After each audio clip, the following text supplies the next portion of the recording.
me ju rääkisime sellest. Sa ju tead, et loputuslahusega loputamine või nätsu närimine ei puhasta hambaid katust. Ainult hambaharjaga saadki hambad katust puhtaks teha. Kas niidiga ei peaks ennem pesemist puhastama?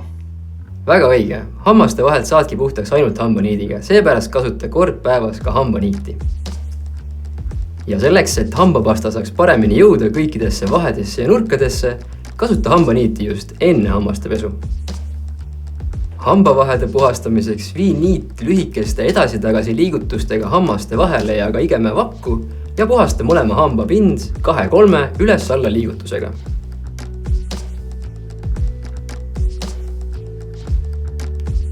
Suuremate hambavahede puhastamiseks on hea kasutada hambavaheharja.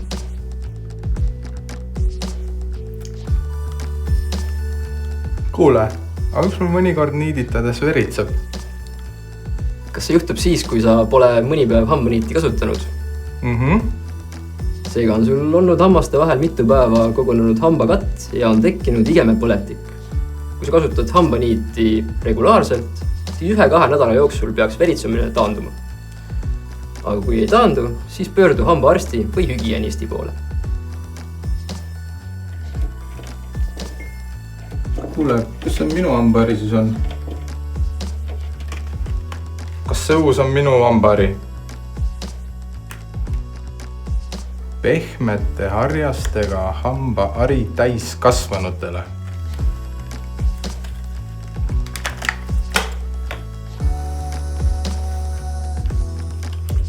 Võta rahulikult. Hambapesuks vajalik hambapasta kogus on kõigest hernetera suurune. Tarkmees taskus või tarkmees peeglis. Mis see õige tehnika on? Ega siin midagi uut ei ole. Vahet ei ole, kas kasutad tavalist või elektrilist hambaharja. Oluline on, et teed seda piisavalt kaua ja õige tehnikaga. Mis see õige tehnika siis on? Kõige efektiivsem pesemistehnika on ringjate liigutustega harjamine. Ja pööra hambahari 45-kraadise nurga alla, et puhastaksid ka igemeid.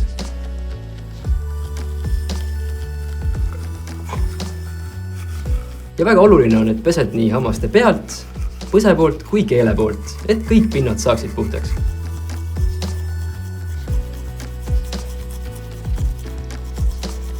Kui kaua ma pean pesema? Pese ikka vähemalt 2 minutit, et saaksid korralikult kõik hambad puhtaks.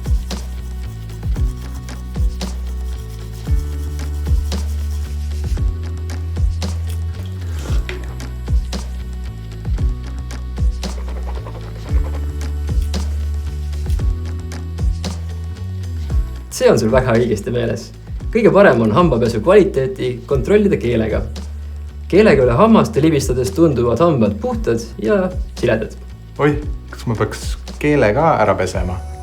Jaa, bakterite eemaldamiseks suust pese vajadusel ka keelt.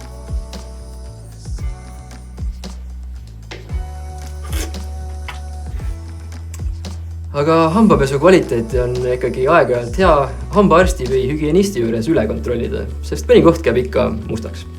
Oli tore nagu alati, aga ma pean nüüd minema.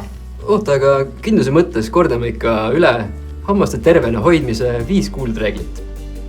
Vaata, et valid tervislikud toidud ning ei söö palju magusat. Hammastele peab andma puhkust, see tähendab, et söögikordade vahel ma ei näksi. Kui joon, siis on vett.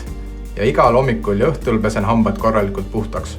Ja vaata, et tuled ikka kord aastas mulle ka külla.